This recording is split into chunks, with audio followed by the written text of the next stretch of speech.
juiced in this version, you would definitely be looking at Hyde and Carmine. This character's definitely got like a ton of tools available, and it's interesting due to like kind of some of the increased volatility of this version of the game, alongside Orie, who is generally a very neutral, dominant character. So I'm very curious to see how WoW is going to try to position themselves according to some of Defiant's like blood sets here. Yeah, that's going to be the key factor here. We're going to try to jockey for position at the full screen range. Of course, Thanato's going to kind of help out a little bit when we talk about Ore, but these pinwheels here from Carmine is going to make this a nightmare because normally Orie wants to get in with thrust, able to kind of counter poke or whip punish from full screen and then follow up after. Defiant certainly setting up a gauntlet for Orie to try to navigate through. Jesus. Yeah, ICJC ends up getting interrupted by the 3B. Solid anti-air started here, not able to finish up the combo, but Jesus, we're just dashing it with 6-6C. Thanatos set right there. That's critical right there to make sure we can get that approach for corner position. Vorpal is in your favor. Oh, a little bit of a drop, but we still got the backdash and a thrust. Good finish for Orie and good finish for Woe to seal out that round. So 6B doesn't end up working against the jump assault. Things are looking fine. Defiant trying to back off, but getting clipped once again. The roll ends up going successfully there, and if I'm Woe, I definitely want to keep that in mind. You can generally look with low committal moves like most characters 5As, you can check for roll and then immediately throw afterwards or continue your pressure. So you want to be mindful. But speaking of pressure, it might just be party time. A blood puddle is set on the floor. Several JC. Jesus. Yeah, good look that he got. This is that relentless pressure I was talking about at the beginning, right? Because you're trying to hope for a DP opportunity here to try to get out, maybe survive a little bit long enough for that Vorpal cycle here. You see Defiant backing off completely to ensure that we win that Vorpal cycle and just ever further solidify victory for that round. Defiant sitting with 200 meter in this next round here. Let's see who takes that first game. And you can tell that right now he really wants to prompt something out of low 90.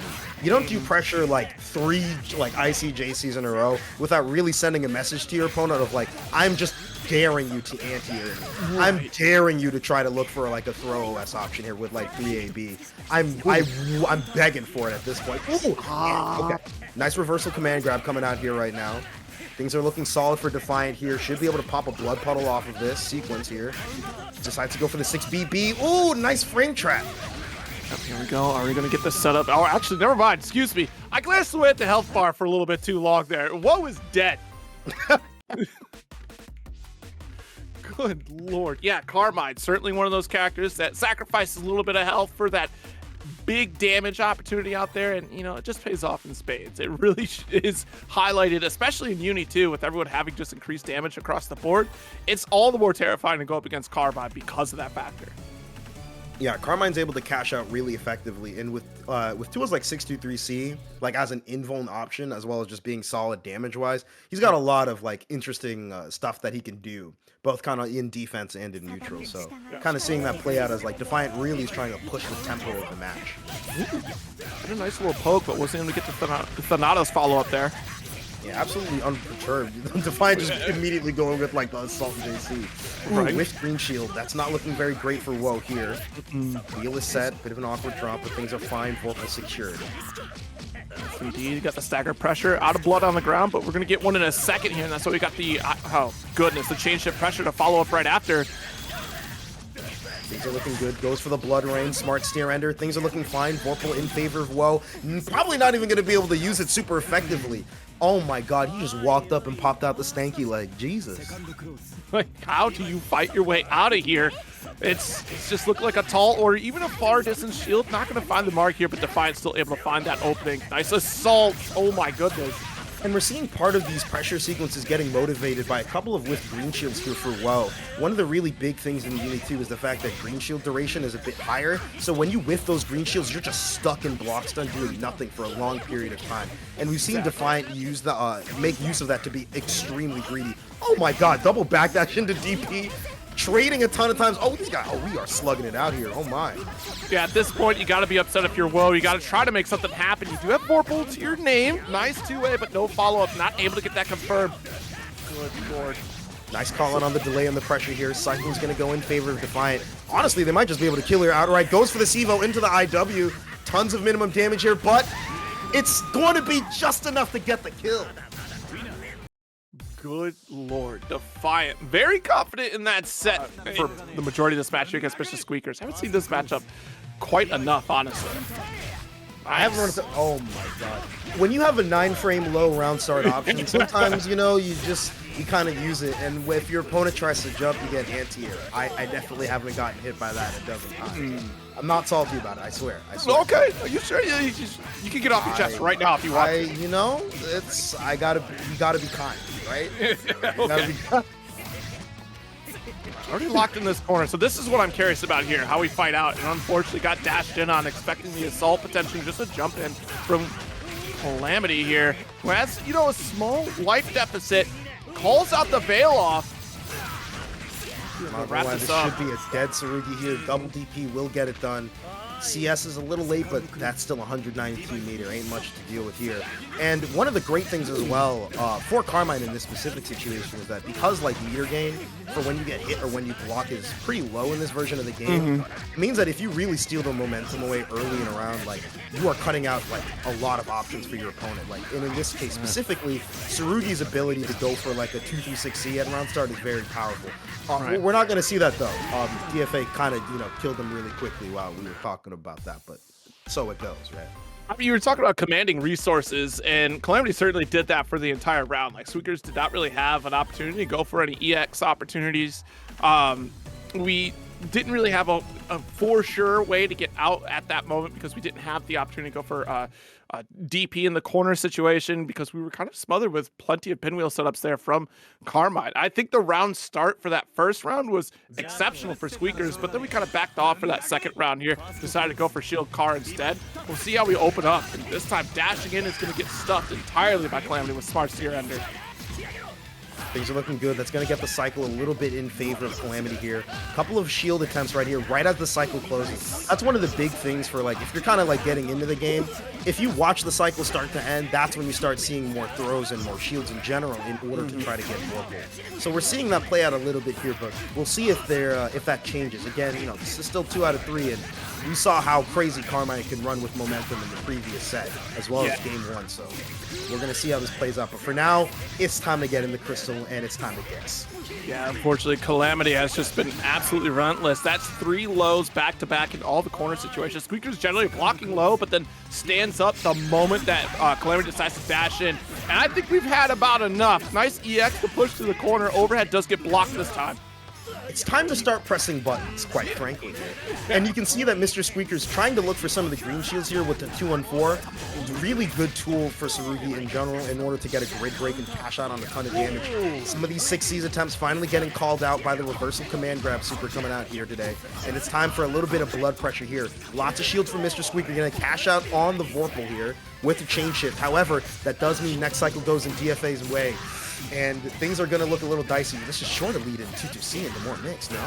Yeah, I would expect. Oh, a little bit of a dropout, though. Okay, wait a minute. Got the command grab at the very least. And mind you, that's not a 0-frame command grab. You can jump that on reaction if you're paying attention. Oh, no. Twice. You're going to make them watch, too? Stop. That was back-to-back. Squeakers has tried to go for...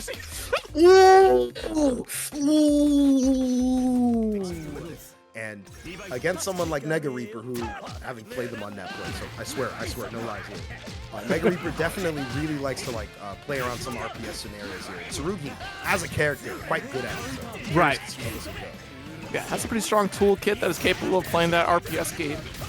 Locked in the corner is how we begin this set, though. We'll see if Creeping Edge becomes a factor here. I mean, we do see that as brackets go on. Players still trying to adapt, but that is a tough jump in kind of defend against here. NegaReaper in trouble. Yeah, Defiant. Oh, okay, Defiant's fuzzy. I don't see this man fuzzy that often in brackets. Oh, I should play it. Okay, this might be a little dangerous. Right? This might be a little dangerous. Normally, I look at like 2Gig and I watch him fuzzy, and I'm like, huh, that's so funny when it's not me. When I watch Defiant do it, I'm a little scared. I'm a little scared. I won't lie. Good strike throw coming in here from NegaReaper as well. There goes the DP. Really trying to play around again. -8 on that on the throw tech, if I remember correctly, and just going for the DP at full setting. Trying to really steal back your turn. That's not a bad call when the opponent's trying to get really aggressive the way that Defi does. Couple shields, backs off after the force function there. And right now, Defiant really not trying to swing into a lot of Tsurugi's like options from stance here. However, with the Blood Puddle set and a reasonable amount of distance, okay to press there. Things are looking pretty decently. Goes for the EX wheel, gonna stabilize towards the corner here. Oh my god, I'm not even sure what NegaReaper did, but that was a really good pickup from Defi. Things are looking solid. There's a tech play out here, bombs away, there we go. Nice blocks here, got the guard cancel out. Oh! I don't know if that was a misinput. I think Defiant was trying to do 623B because it's a low and will beat stance. And I'm not sure if they misinput on 623C because that will hit mid, if I remember correctly. I think that's what Defiant was attempting to do there. Very nice to see, because that's not a bad call. Yeah, that stance, you know, weak to lows, as you said. So I mean, that's a great call out, actually, to kind of because NegaReaper trying to steal those out. Oh, 6C gets veiled off for their trouble here. 6BB just straight up from that distance hits. That's going to be a quick IW. This is well over 5 big games. This is so much. Trying to keep the playing field here, at least try to maintain that lead. Still Ooh, try to bait out that DP, baby. Yeah, I think so, yeah. Interesting. Mind you, despite that throw connecting, Defiant still is a very, very good like hold of the cycle right now. 6C whiffs. Okay, this is great for Defiant. Might be able to kill off of this, but I'm wondering. Oh, it's so close. It's so close. Not enough. Right there, got the 2A on dash up here. Another puddle. Keeps things safe, and the pressure finishes out here. Defiant taking the round. I wonder what NegaReaper tried to press there. We saw the brief flash for a super. I could only assume that was meant to be 236C, and perhaps the armor didn't come out on time, and then they got stuffed by like the puddle special there. I almost feel like that would be the call to go. Yeah, the 236. Or yeah, because I'm trying to double check the startup on the armor for that one there, and yeah, that probably wasn't going to work out. Yeah, that's my assumption, because normally like Tsurugi is really able to just like abuse the like raw distance going into 2-3. It's part of the reason why like round start 2-3-6C is so good, because you're way too far to reasonably like challenge most of the time. Oh my god, speaking of round start option, dude, that 6-6B is so big. Defiant really willing to fully commit there. Jesus, propping the guard point on the 2C, but still able to get a good confirm off of it. Defiant's gonna build 100 meter here, not quite finishing up the route here, but this is fine. Chilling out. This is a really good position for Defiant here, just willing to set puddles. Dare NegaReaper to approach, but the nice jump into assault here. Got shield. Still our turn. Good guard thrust out though. Yeah, dealing with Tsurugi RPS can be pretty annoying. His ability to go into 236A and then threaten either like scans or frame trap with 236A follow-up can be really annoying to deal with. So I think sometimes showing like a willingness to guard thrust there is pretty good. And there it is! I swear! Defiant sets a bomb and just looks at you for like 30 seconds. And then you're like, surely he's just gonna go for an option here. And he's like, no, I've still negative edged the bomb, by the way. Here it is. I swear. I swear. I mean, you try to detect the throw from a mile away, too. Like, Defiant was nowhere near NegaReaper and still was able to get the whip throw. And it's so threatening because you're like, okay, like maybe this guy will fuzzy me, but sometimes it's literally just strike throw, and you're like, am I a fool? Oh, that could have been a big grid break opportunity there. Defiant not quite there with the reaction, but might be able to pop Sevo into a kill here. Not too sure of the damage on this particular route. There's the Sevo. Okay, gonna go for EX wheel into IW. Oh my god, he's dead! He's dead already! Carmine, please! He's just a school high schooler! This is on Boltstruck to kind of put a stop to DFA. Yeah, we'll see how opening up with just full charge shield, just forget it. I'm not approaching until you make the mistake of trying to shield in my face. Excuse me. No, round start grid break is not how you want this to go, my friend. This is looking a little awkward here. Oh, there's more overheads, I swear. Yo. Yeah, like you were saying, just Nanase certainly stocks are up in this version of the game. Like she's all the more threatening. No, just go to TampaNeverSleeps. That's good. That's 2 grid breaks in 1 round. Oh my god, and we're striking and we're throwing, we're perfecting our craft in D here. Let's see what we get going on for this next round start. This is a big turn from the Carmine sets we've been watching today. Yeah, absolutely. I mean, maybe the Nanase threat is just all that we needed here, because honestly, it all started with an initial grid break because he felt like he was right in the face of Nanase doing nothing, which is usually pretty interesting here. Nice tech, able to chase it down. Well, I'd say one of the big things that a lot of Uni characters are really able to emphasize is that, like, because throw is such a powerful option, throw and the ability to throw crush is so important. And if you are unsure of how to deal with, like, certain fireballs from, like, Nanase, in terms of, like, whether or not you're going to get, like, go for a throw, if you're going to attempt to tech a throw and then get clipped by the fireball, or you're going to get grid broken from, like, trying to do something else, like, things, speaking of which, That's like, unfortunate. yeah, tried to get a green shield off in there, ended up whiffing, and that's costing that's costing a lot for DFA here, but Right. should be able to at least hold in neutral at a relatively advantageous position. But man, what a good mash on the, I think that was 2B right there from Yeah, that Boltstruck. was 2B.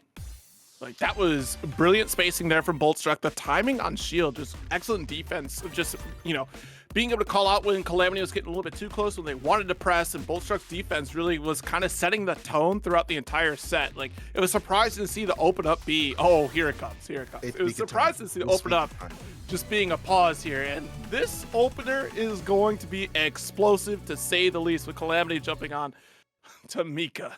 It's Mika time. This is gonna hit different. Look, I'm not gonna lie to you. I watched, it was a couple months ago. I watched the Kimi stream, and then I saw Mika hit 2FF, and I said, "Hey, is that a low cars option?" And she said, "Oh yeah, absolutely." And I said, "Oh no." Why'd they make this character better? Why'd they make this character better? Then you look at her smart steer render. That is hilarious, dude. Oh my god. But one thing that's kind of remaining true throughout, like, both of the characters that we saw here, just kind of early on, is that, like, DFA is really trying, like, is guessing a little hard in terms of, like, whether or not, like, there's a throw coming up or trying to shield.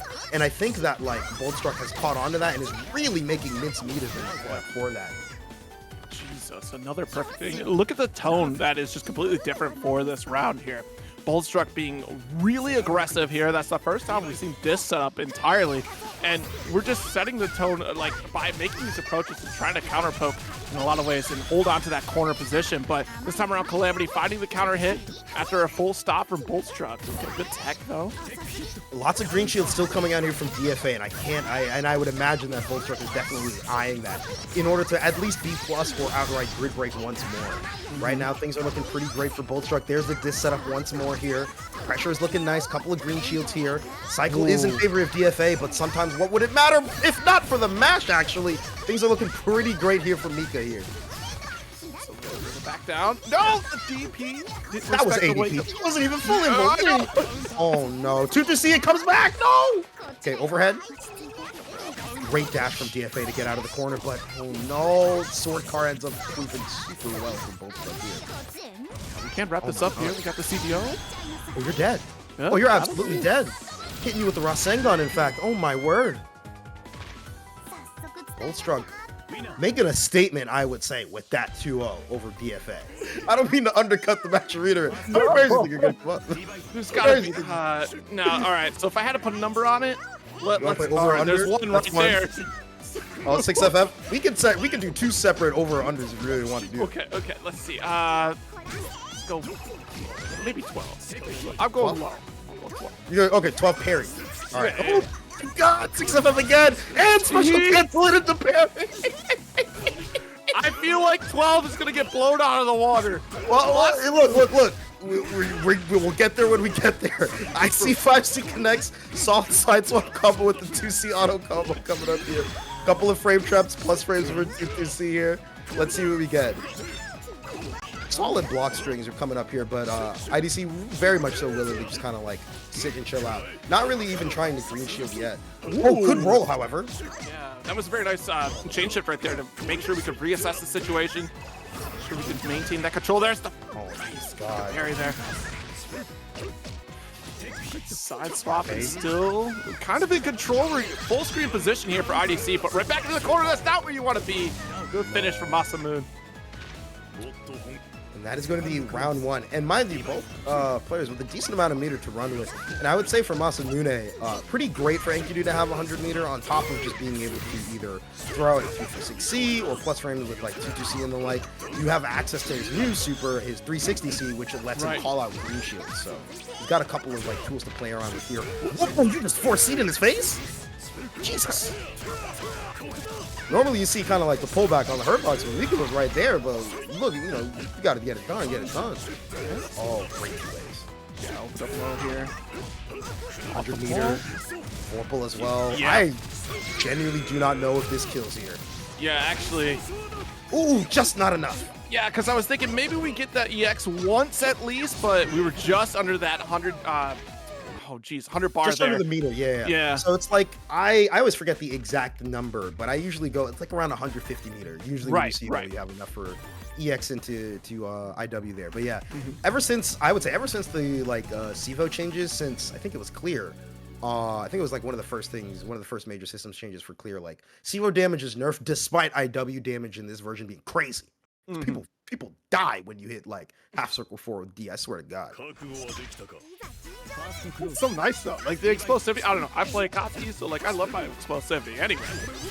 Well, look, I play high damage characters. When I get to watch myself win on the screen because I guessed right once and they had half health, life is pretty good. It's nice, right? It's pretty great. It's pretty great. Solid confirm here, starting off here from MasaMuneNinjo. Oh, why? I cursed. It was a good start, right? Just a little bit too high on the pickup there. Oh, no backdash for you, though. Yeah, bit of an awkward hit there with the 5C air hit. MasaMuneNinjo had canceled into 6C. I genuinely do not know enough about Enkidu routing, what he probably would have needed to do there. But either way, things are looking quite nice.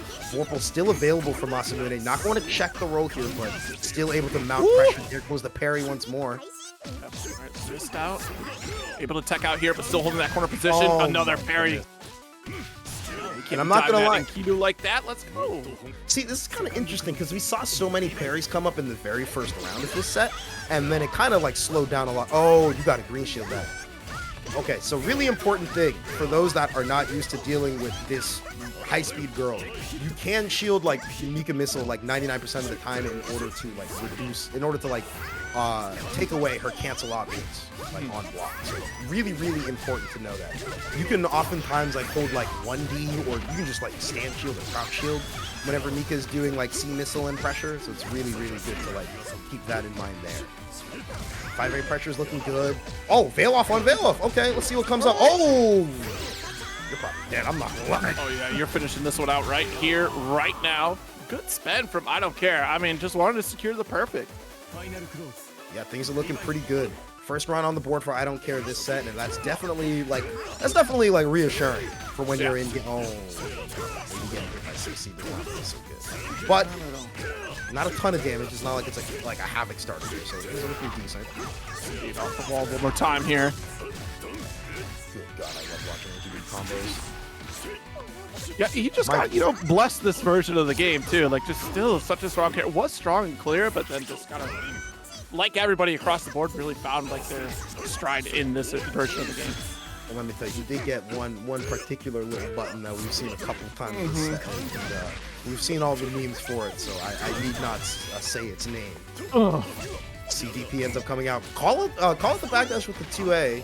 Gets a throw. Things are looking pretty solid. Looking for a green shield maybe with the 63 CS here. Oh my there God. It is! And let me tell you, between Waldstein especially and Mika, these characters love looking at green shield. Their command grabs are so excellent at calling it out and getting good damage off of it. On top of Mika still having great stagger pressure as well. 4C, my God. Yeah, from that range, that was pretty impressive here and still able to route for the finish. MasaMuneNinjo taking it 2-0 over I don't care. That Vatista puts out there, it'll be a little bit easier for Merkava to try to navigate here. We'll see how Ray K tries to approach this matchup in particular. Already got a nice shot for 4C, 3C. It's looking pretty solid here. Let's see what we got coming up here. Not gonna be enough meter for like a 2-2C ender, but setting up 1-1 was great. But hey, we got flash kicks out here. Nice little back throw. In this position here, gotta be careful. We do have reversal opportunity here from Atari. There it is. Waiting for that pretty solid. Ooh, dropping the round afterwards. Still gets the cycle at the very least, but oh no. We're lasering. Oh my goodness. Okay.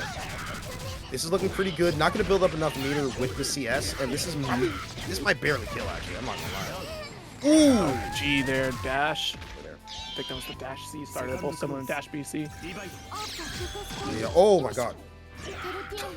I was not expecting that. Yeah, being able to block that, and then we got the pick on. Alright, nice low block here. Watch out for those shields after. Ooh, Yeah, I maybe think try we were use trying to go for that full screen grab at that point here, the hit grab rather, to try to challenge some of that laser before it starts up. But I would say, I haven't seen this matchup super frequently, but I would say for Merc, like maybe like 214A, 214 not as ideal of a tool just due to the speed of lasers in general here. So like, curious to see what Atari might like try to move around that accordingly. Right, it seems like it's more of like a hard read that Atari's trying to go for. Look at this though, we had the fireball pressure, and I'm shocked that we're not flying in as often. We do have some great aerial buttons from Merkava to kind of challenge here if Reike wants to get comfortable zoning. Do have Worm set up, that's good. Ooh. Not able to go for a big pickup here. It's not for any high-low off of the 2PC, but this is looking pretty decent here. Trying to maintain like spacing that around like a mid-range to at least start to challenge more. And we're seeing a lot of rolls come out from Atari in order to get around projectiles. Probably not willing to commit the flight as much. Oh my god, okay. I was not expecting the probably normal kick back there. I'm not gonna lie to you. I was gonna get set to talk about flash kicks and Vatista holding down back, but sometimes you just hit the button. So, press the button and see what happens. And certainly paid off. Oh, no shot was that a flash kick attempt. But that would have been sick from Reike, but unfortunately Atari shutting it down. There's one here on reversal. And it's time to zone. Ooh, I like that. Rolling out through some of the pressure and then looking for ball and then going for 2 and 4 in order to call it out. Yes. All right, we'll try to call it the creeping edge there with that 2A. Go for the hit grab again and again at that full range, but now Reike kind of floating around it here, has plenty of great setup. Oh, there goes disco ball. Ooh. Ooh. Nice blocks. Okay, couple shield cycles looking really in favor of Atari here. They don't really need to overextend very much. They can just chill out, win the cycle, and then use it. But man, the force function connects at such at a decent mid range here. Oh my god, you got caught by the ball frame trap. This is not looking ideal. This might in fact be a big dead lizard thing, whatever you may want to call it. C-drill connects, and that is going to be game one in favor of Reike. Oh, goodness. Yeah, it's one of those, like, the momentum can shift very heavily for either player here because, if Atari just gets that set play opportunity in corner, obviously we've seen the play from Merkava, it's going to be kind of iffy for Reike to really get out. Flash kick obviously going to be that great call for a lot of the mix and pressure from Merkava here, but those full screen scenarios, like we are trying to go for that hit grab time and time again through those beams, through the fireball play, and Reike is just kind of adjusting the timings on that, floating like slightly above the hit grab even. We did see Atari try to go for the anti-air inversion, but Reike is pretty comfortable in a full screen position. 2-way interrupt on the creeping edge to start things off though. He's looking decent, sets the worm. Oh goodness, that was a bit of an awkward scenario right there, lifting the 2A, blocking laser. Oh my god. Connects off of the wall bounce, things are looking pretty decent. Let's see what gem sets are going to come up here for pressure. Sets up the disco ball instead. Let's check the mix once more. Trying to bait out a potential throw from Atari, but they're not biting. Oh yeah. 4B whiffing? This is okay. Okay. I feel like I'm dreaming. That 4B is such a good anti-air in general. More disco ball mix here. Oh, I think I caught the recovery, right? Yeah, I think the final hits of the beam actually caught it from the disco ball there. Creeping edge certainly gets you out of a lot of situations, but you leave a hurt box right on top of it, you still get called out there. We see a lot of players so far in this bracket really try to go for those 2A interrupts and try to keep up that pressure. Sometimes being able to block through as the creeping edge player. And yeah, see, now we're being very hesitant to go for the 2-1-4 series here. Now that we know that Reike is looking for it. Nice. As well as just being able to dash under the laser right there. I think, for Merkava, like, if he's able to set a worm at full screen, it can make, like, some of his neutral a little simpler to kind of get by through there. And we're seeing a few more of the tower defense aspects of the matchup here, where, like, the fireball interacts with gem right there. So Atari not able to really, like, mount, like, covering space, like, not able to cover spacing in a particular way to force different interactions with Reike with gems. These cross-ups, I don't blame you for going for the IOX there. Good lord. Because Reike was trying to get real tricky with the left-right scenario here with a lot of visual noise. And the first interaction, Atari wasn't able to defend the entirety of it, but this one here said, that's enough. I'm going to go for IOX here, but unfortunately, it looks like we're going to be dead here for this game. 2-0 victory for Reike. And it just seems so different. We did see that float, but then, looking at that interaction there where we pan out for this particular matchup. Because I'm not going to lie, Hilda, Also a juiced up character, because man, that 214 BC, Forge or Roomba, whatever set play tool you may want to call it. Good God, I played against Untold, and I had to block more than a couple mix-ups. There's a lot to get in. The amount of patience you have to have in this matchup has increased exponentially. I mean, we're going to see MasaMune really try to bide their time, shielding quite a bit here as we make this approach. Dash blocking is going to be very critical, but it's the work to get in, and that frustration will certainly build. Nice jump in, though. And that's one of the big things about fighting against Vatista, fighting against Hilda in general. Jumping or jump assaulting is absolutely fantastic against this character because her recovery on a lot of her normals and specials is super high. Yes. And it feels like kind of strange at first when people tell you that, but you see scenarios like this in particular where like MasaMune full on jump. Oh God. Hold on, we'll get back to that in a moment. We're probably about to see some mix coming up here. This is sure to be pinned into probably 214 BC. All right, let's get the mix started. Time to guess. Ooh, okay. Jump charge, see, not finding the connection here, and, you know, able to get out of that pressure sequence. Does have the veil off, though. Gonna get called out, and that should wrap it up. Yeah, 2C connecting, really good stuff from DFA right here. One thing that Hilda really emphasizes in general is the ability to check people's dash block timings here. Yeah. So not only do you have options like B skewer, which is plus, right? You still get to like kind of alter the timings on some of your normals and specials to really mess up people's attempts to like start engaging with you. So I'm curious to see if maybe MasaMune can opt to like start shielding. Whoa! You know, when we were playing over and under on parry, I wasn't expecting the potential number to just rise up like that in a row, but hey, you know, these things happen. I mean, that was still pretty godlike, able to get out of the corner, but that life deficit is going to be critical.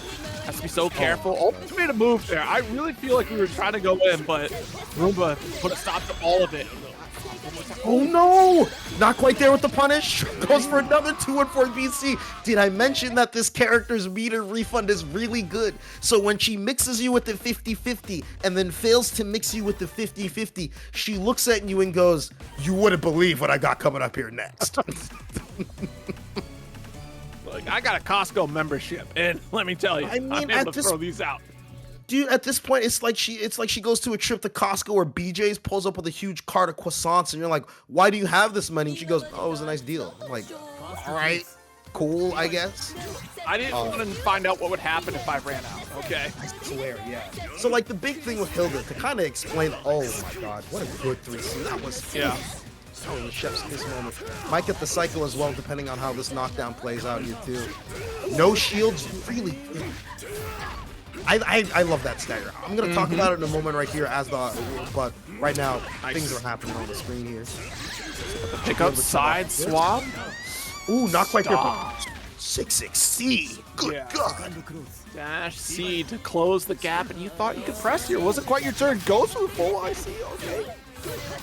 So one other thing to talk about these characters in general, while we've been mentioning how Hilda has high like whiff recovery on her on a lot of her tools, so does Enkidu. This character's whiff, when Enkidu whiffs, it's genuinely for a pretty long period of time. So we're seeing DFA position themselves accordingly, either to generate those whiffs or be in a great position to start like pressuring like in reaction to them. And we're seeing a few concentrate wars come up here as well in order to alter some of the momentum of the matchup here. Speaking of which, though, it's time to start guessing. Oh my God.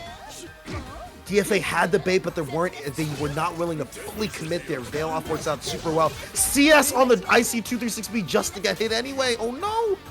Good awareness on pin though. That charge, not quite able to close the gap. We're still looking for it. Oh my God. That's tough. And again, right, like DFA's, the way that DFA is just like using their projectiles on top of Hilda's normals to catch MasaMune trying to approach here is so wonderful. Oh my God. Able to get it just within the range, not quite able to finish the route. No, oh my God. That is such a shame. Oh my God. So messy here. Okay. I don't know when the negative edge started for Pin. I'm not gonna lie. I have no idea when DFA started probably that.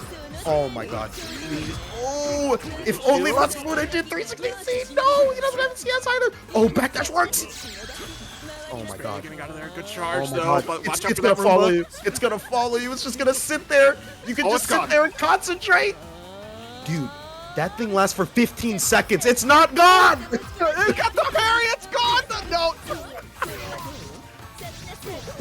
Okay. Yo, that thing just came right back. Did you Remember when I mentioned that she says, oh man, I did a 50-50. It didn't work. Jeez, if only I had another 50-50. Another bath. Like, what is this? Oh my goodness, the assault so scary here. Nice call out on the creeping edge, but not able to get the opener that we're looking for here. Calamity has all the resources in the world to close this out if they want to. That walk back 2A was so beautiful. I could talk about.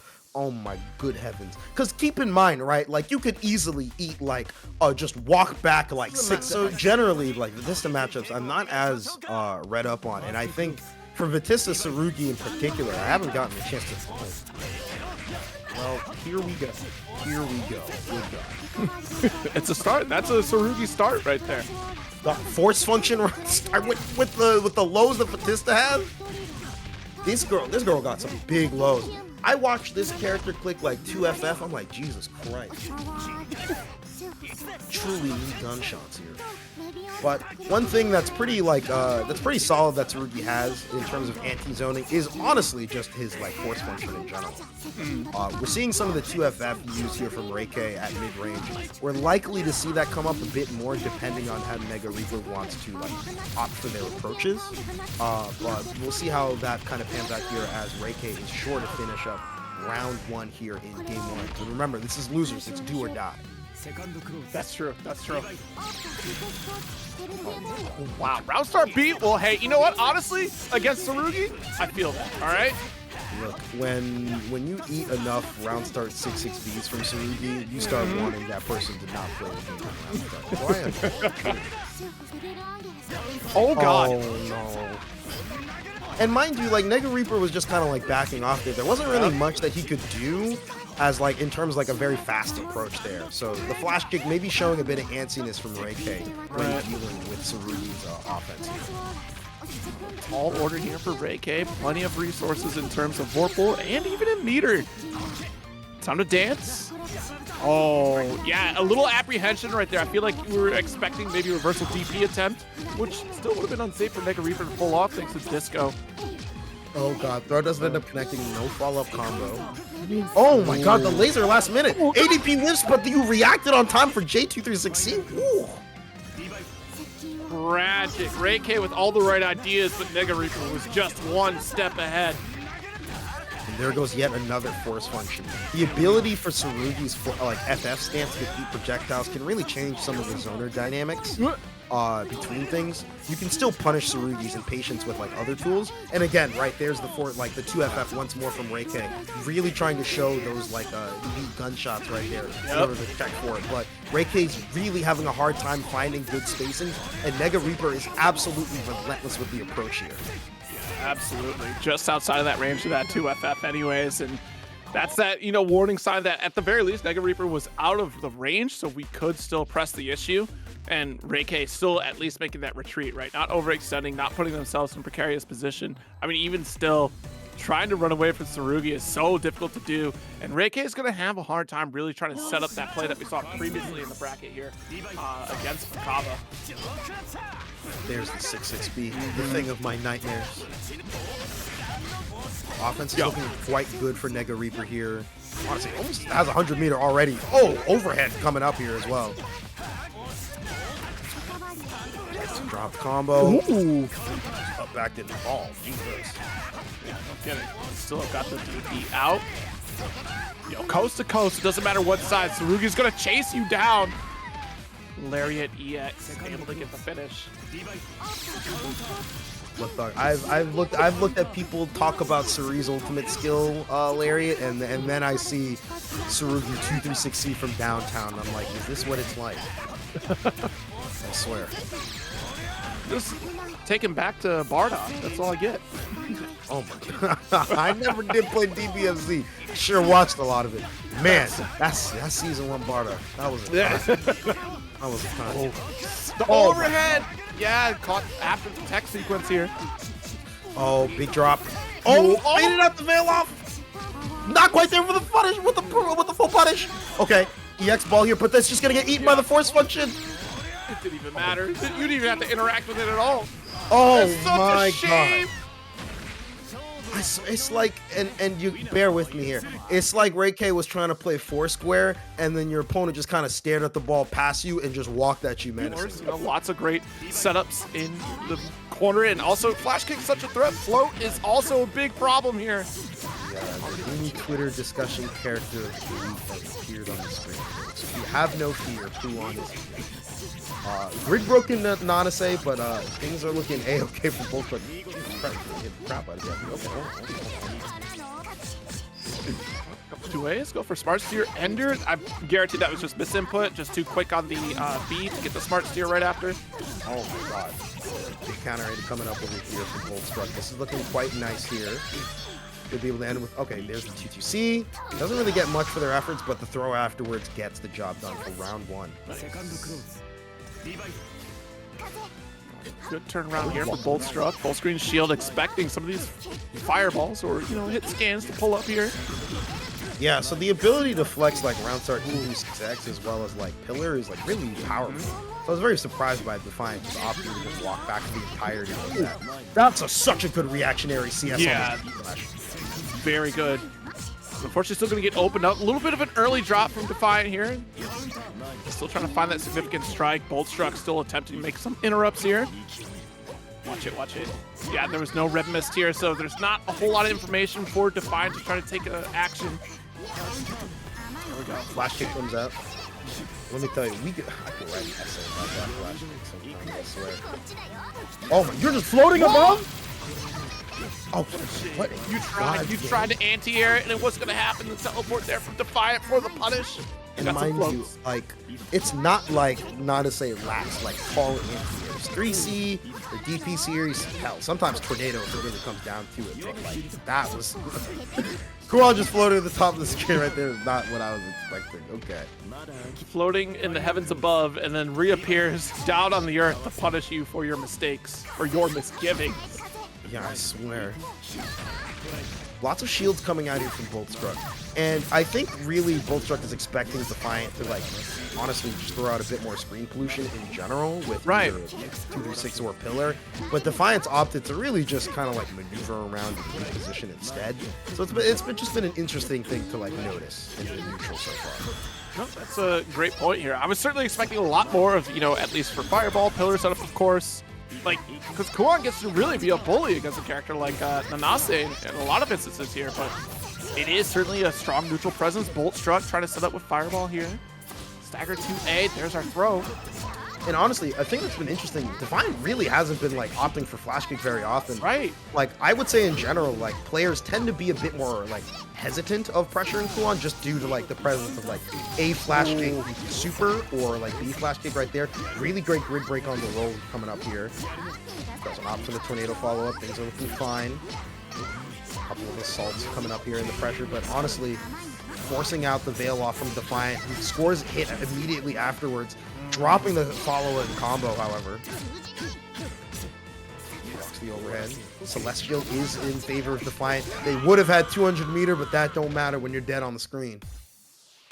Goodness. And that was just the first game here. A good little back and forth between these two. And yeah, to your point, like the lack of flash kicks here from Defiant makes it all the more comfortable for Boltstruck here. And I hope this isn't like a long-term conditioning that Defiant is risking for that first game, right? To go down and put it in the mind of Boltstruck that, all right, well, I don't have to worry about flash kick from Defiant.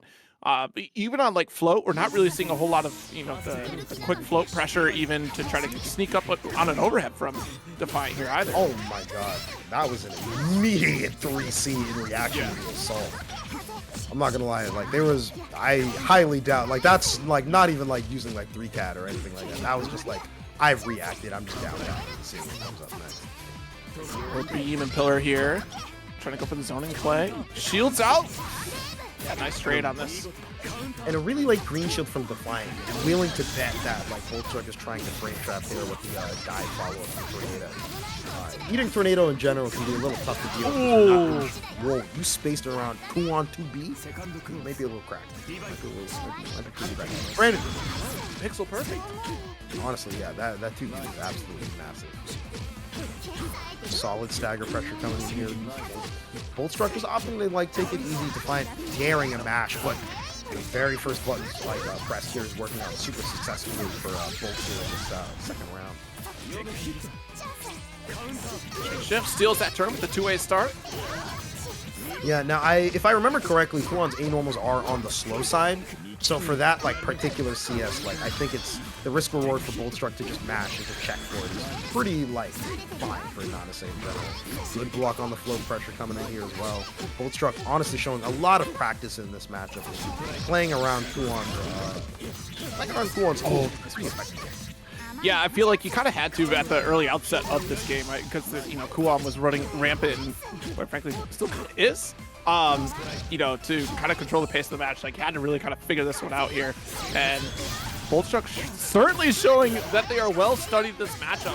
A sword card from downtown, and that is a game 2 for Boltstruck here. One more step from getting into the grand finals.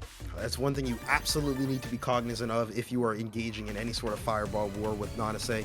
Her ability to opt for EX sword card to invuln through those projectiles is ever present, and you really want to be mindful of it, especially with Kuon, because his 236B and his pillar in general have pretty high startup and recovery as well, right? Like, maybe like a 236A at mid-range is fine, but I think a player that's definitely watching for a projectile like Boltstruck was would be mindful. Just like how he was mindful of the shield coming up there.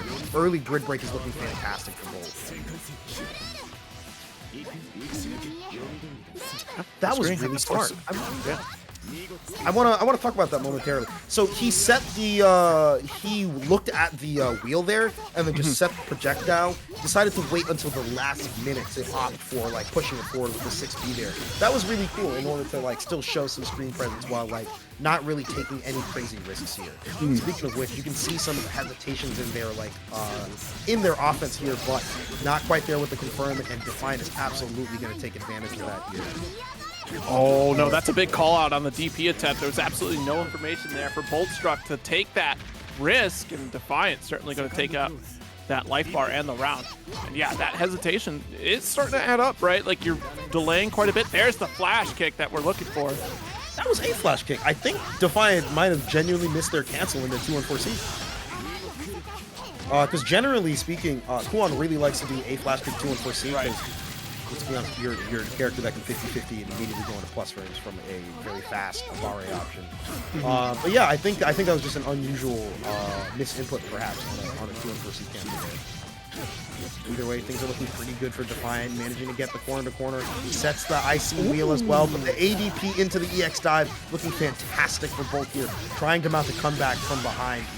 Things are looking pretty decent. Just for the overhead, backs off, trying to check a couple of these options. Great call out with the shield there. Follow-up is after. Oh, a little bit of an early drop out there. That was supposed to be a big spam for Defiant there. If anything, we might have been able to course correct with the CBO if we felt a little uncomfortable there for the combo routing. Oh my God. Won't need it. Good finish. Dude, dash 2D, absolutely monstrous of a button, right? Not only are you able to call out like approaches, like with dashes with it, but because it's such a huge low, if your opponent tries to backdash, half the time you can snipe that forward input with the low and then end up converting into solid damage here. We're going into, again, game 4. Keep in mind, Defiant on the... Defiant trying to mount a reverse 3-0 and is locked in on Kuon here. A character pick that neither of us were expecting. Already got the lead. This is the type of play that I was kind of expecting that we'd open up with for Defiant in game 1, where we already had that corner position. Wheel is becoming much more of a factor here, including some of these projectiles with 236 series. Like that has been tremendous here for Defiant to really control the pace. It's 2B start. And I'm curious, I wonder, so Boltstruck is opting to go for the stab follow-up on a sword card pretty frequently here. Oh, God, that was dropped Oki here. Oh my goodness. This is, okay, I would say everybody is hitting plugs and managing to whiff and block respectively consistently. Nice. Able to confirm. Woo. EX. Should be able to finish. Oh, wow. god, there it is. There are times, man, where you just stare at somebody and then it truly feels like almost a guess of like who's gonna hit first and who's gonna actually. And it's usually like when you open up at the wrong, like exact same time, it's your opponent who wins it out anyways. Guard thrust out, took out some meter for that one too. Yeah, Boltstruck opted for an EX cancel. Probably going to be, it was likely going to be like EX Tornado for plus frames there. So that is really rough for that meter to be depleted there. Oh my god, backdash 2B. Beautiful work from Bolt here. And on a pixel and a prayer, Boltstruck on match point. These are looking fantastic. And again, this is winner's final. This will determine a top 2 spot here. And I won't lie, for anybody in losers, based on the way these guys are playing, it's not looking good for either person, honestly. If you got to deal with it. Oh my god. And I didn't quite get that confirmed. Just routed into that 3C. Once again, beautiful blocks here from Boltstruck. He's blocked a lot of 50-50 scenarios here. Yeah, Boltstruck's defense has been immaculate. We do have the Celestial to be able to follow up, keep things safe. What up throw on the green shield? Might just pop it for like all of the grid. I mean, look at the meter that's available. Already has 70 built up. Another throw. Fireball is set over at connects. There's a CS. Look at the meter. Oh my god. Didn't need it. Didn't even need it. Yo, that was complete dominance in that corner sequence. Like once we got Celestial, it was not giving up. We weren't trying to spend in any way to really kind of recoup Hilda our does not have many lows. She only really has like her 2CC and her Right. T2X. There's a lot of times in which like Tsurugi can opt to maybe either jump or like use force function again, like kind of get through. Not to say that Yuzu really has like a ton of lows. Like she has it's either 236B is the stance low. I forgot off the top of my head. But I think really like DFA wants the like flexibility that Yuzu can provide in her zoning and the mobility to frankly get out of dodge in some scenarios. I think my biggest concern in this matchup is that, yeah, she can jump out, she can zone out, but then also Tsurugi's just like, great, I got the shield that just ignores all of that. Yeah, there's a couple of things that I think Yuzu may want to do in this particular matchup. But yeah, there's that, and there's also the fact that like Yuzu up close and at certain mid ranges where Tsurugi frankly thrives at, not the easiest time there. We see the stance though end up connecting at this round start here. The rest of the interaction still going in NegaReaper's favor, however. Oh, just barely off in the whiff punish there. I think that was genuinely because Tsurugi like popped back. And so the slash just barely didn't end up connecting. Quite unfortunate. Oh. Yeah, the crumple state able to get the follow up here. NegaReaper. Ooh, okay. NegaReaper in general, he's a really big fan of using like 6C to like as an opponent lands, or like 6C like on an opponent's like wake up. Like he really likes to lead with that. 236C ends up coming out there. I am curious to see if DFA would have been able to stance dodge in reaction to that. I was surprised that didn't end up coming out, and the 236C ended up connecting there. Yeah, I guarantee we swap out here. Like because on paper I just don't see Yuzuriha really getting a lot of work on this. Like even just kind of like you have to have already opened up NegaReaper in order to be able to really get the ball rolling for Yuzuriha in this matchup here. But Calamity going back to Carmine, certainly like this pick a little bit better here. You can kind of be a bully against Tsurugi a bit more here. Yeah, as we're getting into it, and again, this is still loser semis. We're out of the 3 out of 5 range for a quick moment here, so this is pretty do or die. DFA absolutely locked in on the Carmine for the rest of the set. And already we're seeing a lot of improvements, even honestly through like some of the zoning opportunities that DFA is opting for, covering a lot of these attempted approaches from NegaReaper and really trying to wrest control of the neutral. Absolutely. I mean, already the set play really, getting its mileage for sure. Bombs away. Should be able to finish this out. It does. Yeah, I'd say maybe the Carmine pick is doing pretty good. Certainly doing it, yeah. You may say that this is results-based commentary, but I tell you, I don't know. Oh my god, the mid-range. Yeah. That's tough. Out here. Oh, that whiffed and you still mashed. Curious behavior. Oh my god. NegaReaper truly does not care for the character on the other side of the screen. At the end of the day, they're getting dumped. Full charge here. I think opting for the concentrate. Oh my god. Yo, the stagger just pins coming out. Able to shut down NegaReaper's startup on that meter. Goes to the smart steer ender just to close the gap. I like that one. Yeah, especially getting the hard knockdown is looking great. Fantastic job right there. I think that was the stance into the 6A follow-up right there. So really good at letting the wheel do the work that it needed. Catch out Tsurugi. Oh, what a big bait! Try to go for something else as well with the EX flash right there, but the veil off connects here. NegaReaper absolutely trying to press and find DFA somewhere, but the hits will not land true, and a quick confirm will get DFA's first game on the board for this loser semi set. The quick 5A interrupt here does seal it out. Locked back in, of course, both players here. And yeah, I'm really digging this entirely because you do have a lot of that pressure coming from the pinwheels to come back for Carmine. You can set it up. And as NegaReaper decides to make a move with Tsurugi, you're already blocking anyway, so that's going to catch the whiff recovery on that one. It's also, you know, the fact of the matter is you do have a few more lows to kind of deal with, whereas like Tsurugi has a 6C and that, or not Tsurugi, excuse me, Yuzuriha has a 6C and that's about it for her lows. So very good change here. Oh my god, that's I'm not gonna lie, I mean it went over the 6B pretty well, but that was rather bold. CS is available here for DFA. Probably not going to pop it, just willing to set like the puddle right here. DP works out successfully as well as the force function stance right here. DFA maybe not recognizing it on time and just getting clapped with it. And once again, EX command grab working out. We've seen DFA opt for it across sets. And again, I have to remind you guys, this is not a 0-frame command grab. You can't jump that on reaction. But you're gonna have to be practiced to recognize between, you know, the EX command grab versus an EX DP. Yeah.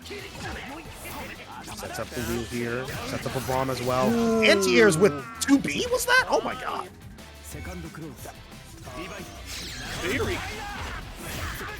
I was honestly surprised. Oh. Every time something starts up, another thing is already beginning. Force function usage coming out here, and after like the 6, oh, that was great shield, great throw on the grid on the green shield right there. DFA absolutely keeping in mind for NegaReaper's habits here. Cycle is going to go in their favor and sure to win the next one as well. Bomb set up, 2 bombs set up, 6. Oh, maybe you cannot EXDP on that. Carmine gets to just kind of sit and watch you try to struggle. Bring it back down, too far. Oh, no. Trying to get that 2C pickup was a little bit too far there. Yeah, probably looking for a Sivo opportunity to clean it up. Now has to work for another hit here. 2A whiffs, not quite there on time for the whiff punish. Oh my god, and the TK blood right there in order to call out the throw. Nasty stuff from DFA. Okay. Carmine, of course, red hair. Comes in after the fact. Oh boy.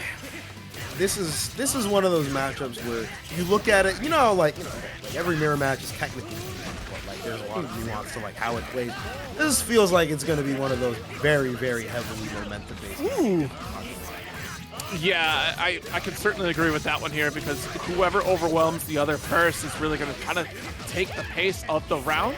Good blocks here, but the green shield tells the tale, and that's so dangerous when your opponent has a chain shift available.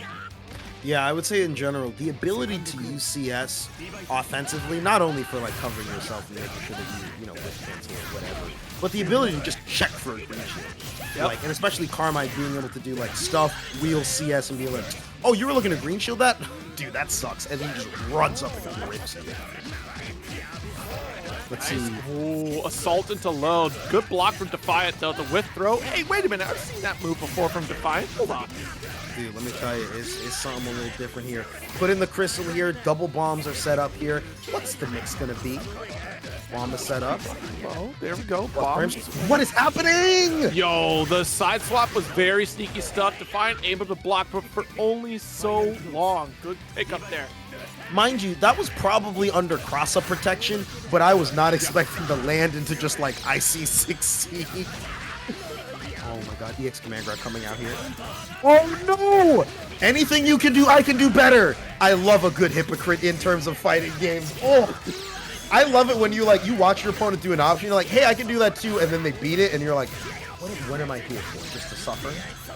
it's just the ever-living struggle of a mirror match where you both want the exact same thing, and then one of you gets to come out on top being the better of the two. I swear. Oh, wow. Gold Throat, I think that was. I couldn't tell if that was a TRM, I'm not going to lie. Yeah, I didn't really see the red flash there. We are probably going to see is potentially a dead character here. IW is going to come out. There's going to be a grip of damage after the Smart Steer Ender. That will be the first game going in Defiant's favor. Yeah, we started off as a very tough battle ahead. I mean, honestly, Calamity being able to answer back in that second round, I feel like we found our footing. But again, like we said at the top of this set, it is that snowball effect, and it's going to be whoever gets to overwhelm the opponent first, and that will keep rolling. Oof. And yeah, keep in mind, we could easily see a huge swing in one of these sets, but when you are able to really threaten, like, your offense, like, this is one of those things where it does feel like offense is sometimes king, but man, like, at those points, like, it really sometimes comes down to, like, what's the neutral looking like? Like, how much are we able to really, like, set up in order to convert into that as consistently as possible? I like the shields here, a couple of dash blocks, 2 blood puddles set in DFA's favor. Absolutely smart Steer Ender just to get an early setup. The assault goes unpunished there, just has to respect it. And despite the green shields, Defiant still ended up winning the cycle in that scenario. A couple of whiffed green shields. And look at the patience right here. DFA doesn't want to overextend in order to win the cycle, but the Veil Off is going to move the grid blocks ever so slightly in Defy's favor, and the CS, as well as the VO's availability, will lead to an IW to a kill here. Really smart stuff playing around the cycle from Defiant. Oh, nice snipe. Follow up here after. He carried to the corner. You want to spend meter or not? Okay. Let's see what the mix looks like. Cycle should go in favor of DFA. No punish on the nope on the roll there. Maybe DFA was holding a bomb right there and wasn't able to throw. Oh my yeah, because that was a little bit late there. He had the 2A attempt. It was just a little too slow on the mark. Oh no. That's a drop. Oh no. I don't think DFA wanted to roll there. Just raw jump forwards. No punishes. Good dash block here. Calamity really trying to bide their time. Nice tech. It's delivered to CS. Yo, Cole's out the backdash. And honestly, just spends it to see if we were going to go for a throw attempt here, try to bait that option select out from Calamity. Yeah, I'm not gonna, that was very, very bold here. Yeah. B ends up connecting here. Man, force function into the Smart Steer Ender, allowing Carmine to confirm from such a far distance. Thank God for that pinwheel right there, because that looked a little troublesome there for Calamity. The call-out would have been on that pinwheel if Defiant were to attempt the anti-air. Oh, nice jump C, though, from Defiant. Oh, 6xC anti-airing from, like, that distance. Looks kind of nuts visually. That was, like, behind his back, too. Yeah, that was kind of crazy. I wonder if, I think these are some accidental upbacks for DF. Oh, no! You got caught trying to jump there, my friend. Say it ain't so. Tying it up. It is at least losers final, so it's a first to 3 scenario. But I'm glad that we're seeing it fight tooth and nail each round. Mind you, we've seen both of these players in the Carmine mirror in particular here, but we've seen a ton of like character variety from these two alone.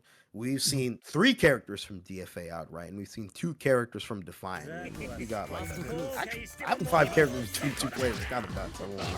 Right.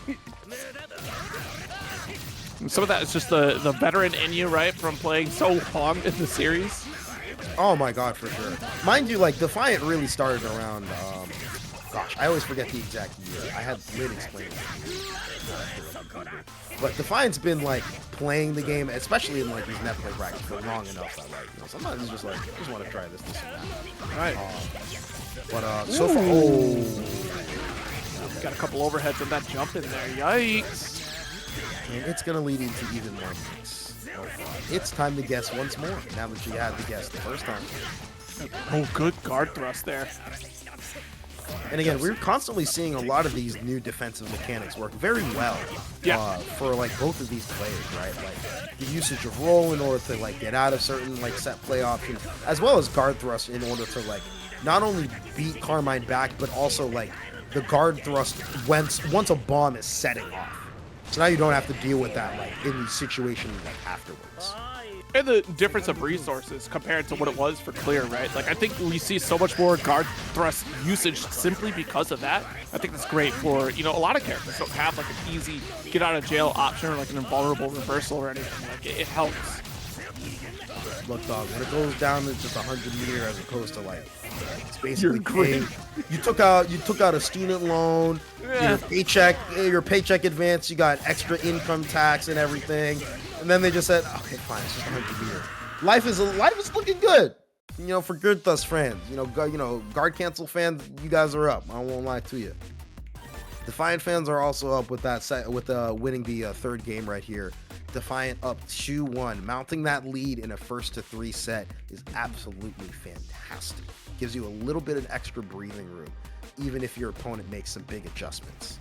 Yeah, it looks like we might be making an adjustment in this character select here. Calamity, taking a moment, roll the dice, spin the wheel of doom to see who you'll be going up against here. That was impressive, Lucas. Thank you. It's impressive that everybody still hasn't used up the Matcherino codes, too. We have 10 codes left. So please, if you could, !Matcherino as we are waiting to get those codes used up. That's free money in the pot for these players. Guys, all you do is press like 5 to 6 buttons. I swear, there's more than enough people. Please hit the buttons, folks. It could be you. It could be you that ends up finishing out the Matcherino. Isn't that like a little bit? It's a little badge of honor almost, right? I did it. I supported the TOs. I supported the players. Look, hey, Mr. Owl person right there. Thank you very much. I appreciate you. Know that. Opting for Hilda is Calamity here. Already got pins. What an assault, though. Good God. Defiant. Perfect timing. I'm not gonna lie, that was not crazy. I was not expecting that. Wheel ends up connecting, I think, immediately in that like situation. Catches the roll, and once again, that offensive CS, we saw it early on in the set. Being able to go for wheel into CS, so good. And thank you so much for the $100 contribution to the Matcherino. We greatly appreciate you. Oh, Defi's locked in. Defi's locked in. It might just be over. Defi's locked in. I'm not gonna lie. That's the second CS on the green shield that we've seen. Defi might be locked in. Zero? Yeah. Zero Defi might be locked in. It might be the guard thrust. Are you kidding me? It was just a single button, Defi. It's all offense. No, it's over. It's over. Where are you going? It's just look, it's just set point. It's just set point. It's just set point. It's just set point. It's just set point. It's just set point. It's just set point. It's just set point. It's just set point. It's just set point. It's just set point. It's just set point. It's just set point. Locked in blood. Oh, good roll. Are you kidding me? No jump C on the assault. That's a lot of there. shield. That's a lot of shield. You got so lucky that the jump C did not hit right there because that was a low shield attempt. Calamity was about to be grip broken one more time. There it is, the overhead. As if on cue. Jesus. Not quite there for the rest of the confirmed. DFA still trying to show some signs of life here. It's looking a little tough with all the momentum that Defiant has. Absolutely boldly running through the gloom. 2 throws, and Defiant wins the set 3-1. We saw such an even mirror go on with these guys going for tit for tat here. But once Defiant mounted a lead, the Hilda was not enough for DFA. Carmine is on the table to kick things off. Oh, ready? No. Look, I said it earlier, and then I said it again, and I'll say it once more. Defiant's locked in. He is the green shield monster. I'm not going to lie to you. The way that he has been checking for that specifically and break throwing has been nuts. And it's funny because it's kind of, now that I think about it, it feels like a reversal to some of Boltstruck sets where we see early grid breaks from him. But now suddenly Defiant is the one that's really making use of 63C at that one. You know what? We'll shelve the green shield thought for later. Yo. I mean, even Defiant just been 63 happy. I got a little set up there after the 2C. Got a couple puddles to play with. Checking for an option roll, but the roll didn't end up showing up. So one thing that I think is always is interesting about roll in this game in particular, even when a procs and your opponent doesn't throw you for it, the recovery is still pretty high, such that your opponent, if they're dialed in with a low committal button, can still actually pressure you in a very meaningful way afterwards. Right here in neutral, Defiant trying to play around some ranges and concentrate in order to steal the cycle away from Boltstruck. Not going to work out successfully, but still gets a throw post CS. A couple of shields coming out from Boltstruck. The natural frame trap off the QA stag here going to do an absolutely wonderful job. Surely going to be 2 on 4C. Surely going to be 2 bombs set. And now it's just a matter of mix. Bombs away here. Good patience from Boltstruck, but the 2A to interrupt again. I think we just try to go for a run-up throw attempt potentially here from Boltstruck, but yeah, unfortunately going to pay the price for it here. Whoa! Mix. Gee. Ugh. I mean, what do you do? You know, like that was a jump scare and a half for sure, because it was just run up, jump, backdash. Like, come on now.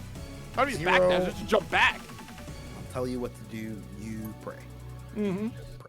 Carmine sets 2 bombs on me, and I look at him dance around doing whatever it is the most recent dance of the year, and I'm just like, wow, this dude is he's just doing this, and I'm just watching.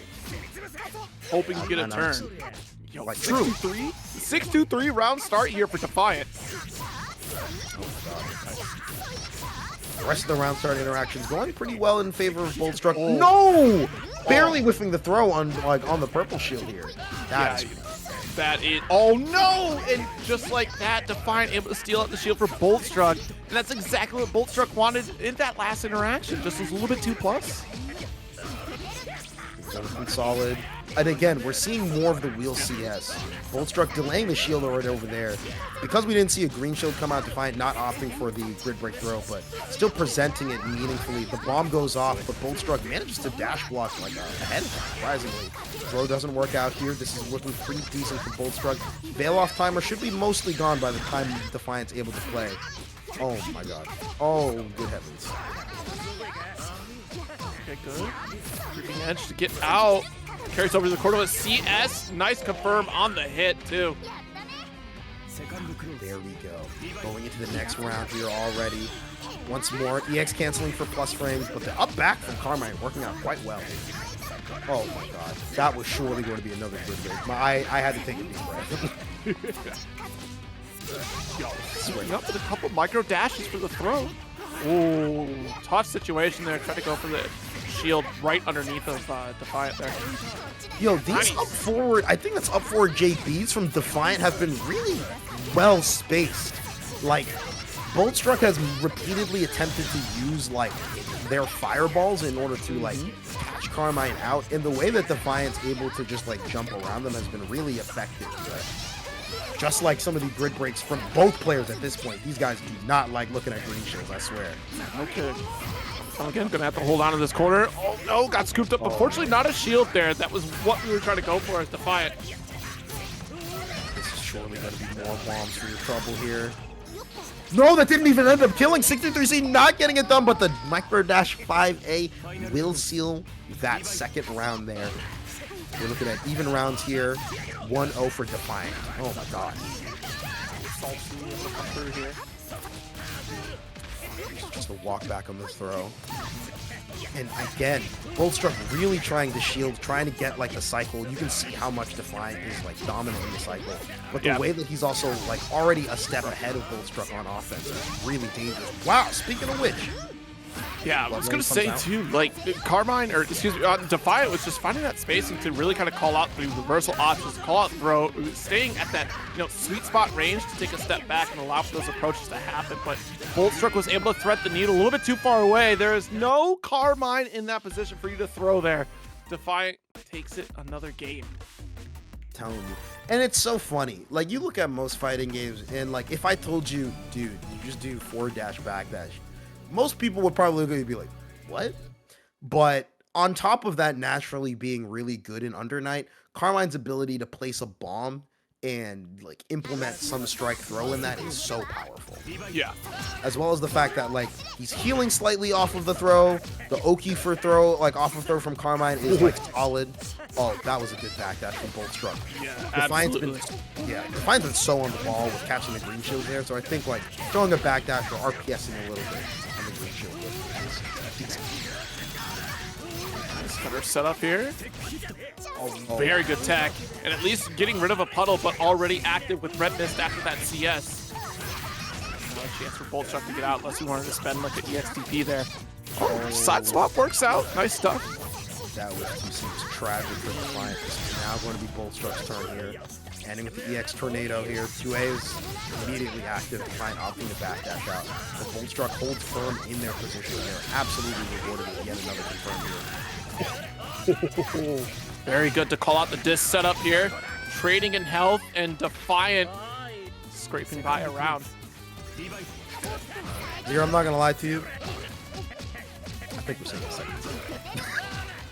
At the rate this is going right now, unless a Boltstruck decides to, somehow figure out within their own soul how to shut down this set play from Carmine, like, you're totally right here. Rolls out in a very good moment too, because Defiant's already taken to the sky, so you can get that escape route secured. Oh my god, JC whiffs, still continuing pressure nonetheless. Orie QB going to work out very well for Boltstruck. What a strong low at that mid-range. Takes the corner carry, calls out the backdash as well. Yeah, I mean, that's a commitment there. For sure. All right, this could very well, finishes up the confirm. That's going to be the second round going in favor of Boltstruck. They got to put something on the board here, show some signs of life. But things are looking all Defiant right there. Their ability to truly amass so much pressure and threat on Carmine has been a defining factor of the set, I'd say. Absolutely. And look at all the resources available to you. Goes for this, nice. This pressure here. Extend after with the 3C pickup. Nice. And that full stop, that fireball really kind of tells the tale there for Boltstruck right now. Defiant still looking out for it. Full stop and really got pinwheel set up here. So that limits the options at full screen for Boltstruck to really kind of challenge back to find the approach. Yeah. Oh my god. So Defiant ended up spending the CS right there. I think they just mostly wanted the meter and that they felt that it was early enough in the cycle that they could potentially get it. They've been massively rewarded for that. Not only did they get a ton of meter for the Blood Rain, but they still have so much meter to work with. Being able to use all of this meter in such a short period of time, but it's all very effective. Kill off here. Shield side swap. We're still blocking. Catches the roll. See for some added pressure here. Just challenging on the rebeats. Boltstruck not opting to really force the issue too heavily. Unfortunate, the 2-2 series. Able to catch Boltstruck here, reset the bracket. Mind you, that was a 3-up. Yeah. Now I don't think we're gonna see a 6-up. I'm calling it now. Clip it and ship it if I'm wrong. Okay. But this is going to take some adjustments from Boltstruck. I'm surprised that they decided to go immediately into the next game. Sometimes, it's good to take a moment to really think over what you want to do, especially with in a grand final set where you lose the official set. But so he wants to keep it going. I almost feel like the pace has kind of changed up a little bit here because Boltstruck traditionally would have 3C'd that assault. There's an invalid combo there too, so kind of asleep at the wheel, fail off. It's an offensive fail off at that to make sure we have that position held. 2C reaches way too far right there. And again, that sweet spot just barely underneath that timer. Able to catch out the creeping edge. Still throw right back into the shit. Good backdash. That was good. Smart from Boltstruck. Whoa! Caught, I think, on like a TKEX dive kick there. Not going to end up working out in their favor. That's 100 meter for Defiant, and that means we're going to see some hits here. Concentrate in order to build up that cycle. And keep in mind, concentrating also will end the cycle a little faster right there. So it's a really nice way of quickly getting Vorpal and still running into your OP. Right. What? Okay. I'm not going to lie to you. I was not expecting that. That was some wild stuff. A deep corpse run there into the corner so he can sneak up that throw. But yeah, see, this is the difference, right? You're sitting right in front of Defiant, who is able to creeping edge out, get that perfect position under the timer, and Boltstruck is just not ready to contend with it yet. Whereas the opposite side, Defiant takes that step back. We don't have a setup here to be able to catch that creeping edge. This time around, we get a side swap though. Dashes under Carmine just barely. Things are looking decent. Blood Rain comes out. The Fireball doesn't end up even punishing it. Uses the CS in order to set up a side swap with falling JA, but doesn't really lead to anything here. Oh, ADP so big that it ends up catching here. And this is sure to be a kill here. 200 meter to work with. That's going to be fantastic. Veil off after the crystal. And we'll see. Yeah. My man just T-posed in front of Boltstruck. for the finish to get that JA. Like, that's what happened. Look, dog, I won't lie to you. I'm holding true to the no 6-0. I'm holding true to the no 6-0. Okay. Getting a little more difficult, but I'm holding to it. Wait, with the T-pose to end out the round. Look, sometimes it just is what it is. I think one of the funniest feelings is when you're new to the game and you watch someone combo, you'd be like, oh, they have no meter, and then they pop Veil off, and you're like, I'm in danger. Yeah, watching Byakuya do that for combo routing the first time years ago, I was like, this is what it's like. Yes, yes. And again, I already had that positioning. Keep at that max range for the 623 series from Defiant. Good JC right here as well from Defiant. Post CS goes for the throw. Fastest option available post CS. Didn't get the back throw that we were looking for, but the mid screen certainly working out in favor of Boltstruck right now. Trying to catch up, and we're sitting again that prime position, but able to bash out. Good forward tech, but at what cost here? Okay. Guard thrust. One hit is all that Defiant's looking for. Oh my god. Throws, that's unfortunate. Another guard thrust. We spend it all. Catch away. 623 keeps you honest though. Boltstruck feeling forced to back themselves into a corner just to get away, but finally rewarded with a hit. This will lead into the cycle for them. Pops the Sivo, but this is surely not going to kill. Let's see what the mix looks like here. Oh, goes into the IW actually off of double super. I genuinely have no idea what the scaling is going to look like, but I have a feeling this might just kill. Let's take a look. Big hit coming in here today. My god, the super takes forever. It doesn't kill! What? What? Where's the hell? It's non-existent, but we're looking fine. Seiji, my friend, I think we found you a decent clip here. Jesus. Fireball is set up, backs off from the blood rain. This is so awkward. This is really, really tense. No, the sword card's not gonna work out. Where was the hell?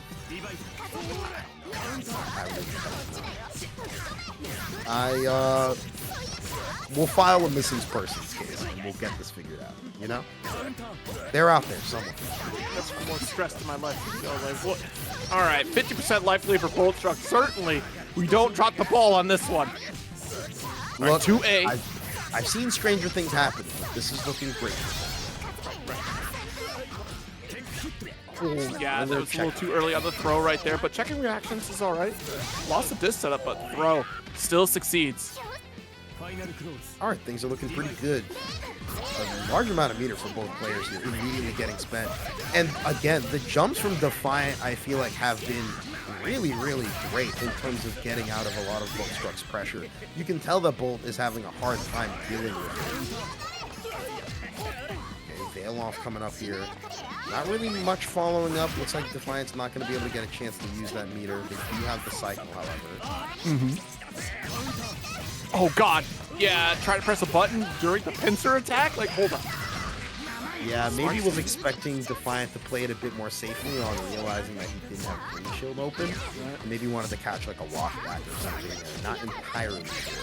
Yeah, because if you got the interrupt at the very least, you would have made a safe spot for yourself here. Yeah. Playing out neutral here. Boltstruck getting a quite good positioning, but the CS into the roll. That just looked like almost a meta, I'm not gonna lie. Honestly, because you might have been able to pick up off that. You know, so save that replay real quick. Let's try that out in the lab, because we saw the pinwheel connect during the CS and then into roll. We were able to press right after, and I wonder if we were close enough for like a 5, you might have been able to get that pickup after. That was very interesting. Yeah, that could have been some sauce, I'm not gonna lie. But here we are. Game 3 of a Grand Finals reset. Defiant having opted to toss away the Kuon, going for the Carmine full through, and I won't lie, you could very well see a double 3-0 S6-0 in fact coming in here. But Boltstruck has, but it's not like Boltstruck has necessarily been getting like absolutely destroyed. Bolt is still winning like a meaningful number of interactions like in the midst of each game, but they're just not able to quite close it out. J3C a couple times there from Defiant. Still getting interrupted. Boltstruck trying to make a mark here in this round. Oh. Yeah, a couple backdashes there. Good safety for Defiant. Quick smart steer ender. trying to secure the cycle with those. Not quite there with the punish on the stab after sword card there. The shield definitely makes it incredibly mindset. I wonder if that's maybe a spacing thing or just genuinely dropped it. Either way, Defiant, rather comfortably looking, has put themselves at set point, in fact, tournament point here at TNS. We see, and we get the anti-air set up here. Good blocks from Defiant, not trying to overextend quite yet. Strong lead on grid. Wonderful backdash here to call out the throw. Things are looking fantastic. A ton of meter for Carmine as well. This is going to be some mid-screen Oki. Opts for the veil off, in fact. Gets a throw here. BDP ends up going successfully. A good throw tech. Oh my god, looking for the TRMs here. No. But it's going to be the CS into the IW. At 0, I believe that is a dead Nanase on the screen. The middle schooler, no! We know you cursed Boltstruck. We got to put that out. Chat, we saw it live. Toledo said it's not going to be a 6-0. Hey, look, this is my first TNS commentary. Don't make me be known for being wrong. Don't make me be known for being wrong here. Don't do that. Don't do me like this. It's all right. Look, if it's not you, it's going to be Tento. Somebody is going to curse somebody on the stream, and that's quite all.